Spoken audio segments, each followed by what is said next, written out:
ఆకాశమందు ఉన్నాడు, మనము భూమి యందు ఉన్నాం. కాబట్టి నీ మాటలు మితముగా ఉండాలి, నిక్కటముగా. నీ మాటలు చాలా కొద్దిగా ఉండాలి. నువ్వు ఏదైతే చేయగలుగుతావో అది మాత్రమే చెప్పాలి. ఇదిగో దేవునికి నేను అది ఇస్తాను, ఇది ఇస్తాను, అది చేస్తాను, ఇది చేస్తానని చెప్పి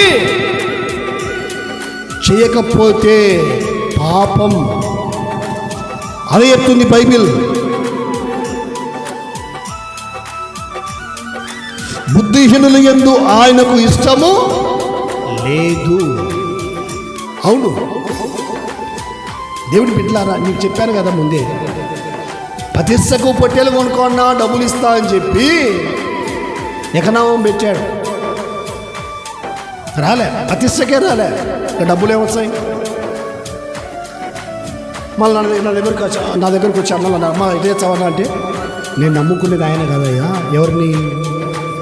భగవంతుని నమ్ముకున్నా. అది ఆయన పని, ఆయన ఖచ్చితంగా చేయగలుగుతాడు. హల్లెలూయా, హల్లెలూయా. అది ఆయన పని, ఆయన కార్యము, ఆయన సేవ.